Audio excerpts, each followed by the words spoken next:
લોકસભાની ચૂંટણીના આયોજનની જાહેરાત થઈ ચૂકી છે, ત્યારે ચૂંટણી શાંતિપૂર્ણ માહોલમાં યોજાય તે માટે વિવિધ વિભાગો દ્વારા તૈયારીઓ શરૂ કરી દેવામાં આવી છે અને બેઠકોનો દોર શરૂ કરી દેવામાં આવ્યો છે। ત્યારે પોલીસ વિભાગ દ્વારા પણ તૈયારીઓ કરી લેવામાં આવી છે, જેને લઈને મોરબીમાં રાજકોટ રેન્જની ક્રાઇમ કોન્ફરન્સ યોજવામાં આવી હતી। રાજકોટ રેન્જમાં કચ્છ, મોરબી, જામનગર, રાજકોટ, પોરબંદર, સુરેન્દ્રનગર લોકસભાની બેઠકોનો સમાવેશ થાય છે, જેને લઈને તૈયારીઓ વિશે પણ ચર્ચા કરવામાં આવી હતી। આજે રાજકોટ રેન્જની જે 5 જિલ્લાઓ છે, 5 જિલ્લાઓની મોરબી ખાતે આજે રેન્જની જે કોન્ફરન્સ એનું આયોજન કરવામાં આવેલું હતું। એ કોન્ફરન્સમાં તમામ અધિકારીઓ દ્વારા આજે વાતચીત થઈ છે અને જે આવતા ટૂંકા સમયમાં જે લોકસભાની ચૂંટણી જે આવનાર છે એ તમામ ચૂંટણીઓની કેવી રીતે સારી તૈયારી કરી શકાય એની પણ સૂચના આપવામાં આવેલી છે। સાથે સાથે તમામ વિસ્તારોમાં પબ્લિક ખૂબ જ શાંતિપૂર્ણ રીતે, નિર્ભીક રીતે મતદાન કરી શકે એના માટે એક સારો માહોલ ઊભો કરવા માટે પણ પોલીસ દ્વારા તમામ જે કામગીરી કરવામાં આવેલી છે એ કામગીરીમાં સુધારો કરવા માટેની સૂચના આપવામાં આવેલી છે।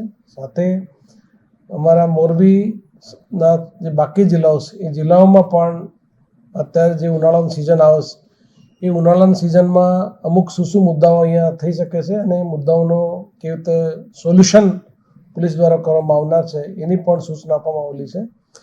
એની સાથે અમારા જે વહીવટી જે પ્રક્રિયા છે, વહીવટી મુદ્દાઓ છે, ટ્રાફિકના મુદ્દાઓ છે, પોલીસના વેલફેરના મુદ્દાઓ છે, એ તમામ મુદ્દાઓ પર પોલીસ આજે ચર્ચા કરવામાં આવેલી છે। પોલીસ સુરક્ષા સેતુ સોસાયટીના જે જુદા જુદા પ્રોગ્રામ હોય એ પ્રોગ્રામો દ્વારા પબ્લિકને, બાળકોને કેવી રીતે કામગીરી અમે ઉનાળા સિઝનમાં થઈ શકે છે એ તમામ મુદ્દાઓને આજે ચર્ચા કરવામાં આવેલી છે। કયા કયા જિલ્લાના અધિકારીઓ આ મુદ્દામાં હાજર છે, કઈ કઈ ચર્ચાઓ?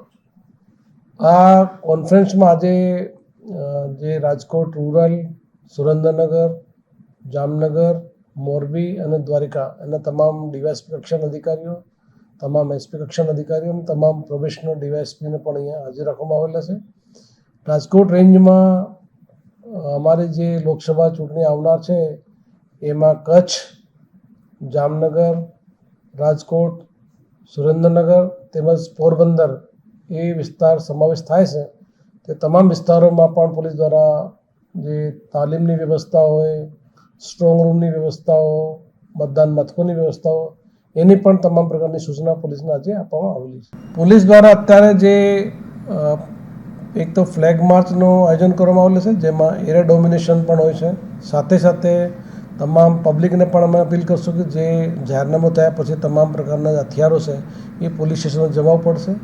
એની સાથે સાથે તમામ જે ક્રિટિકલ બૂથ છે, વલ્નરેબલ બૂથ છે એ વિસ્તારોમાં પોલીસનો એરિયા ડોમિનેશન, પબ્લિક સાથે સંકલન એ તમામ પ્રકારના મુદ્દાઓ એ કમિટીમાં ચર્ચા કરવામાં આવેલા હતા।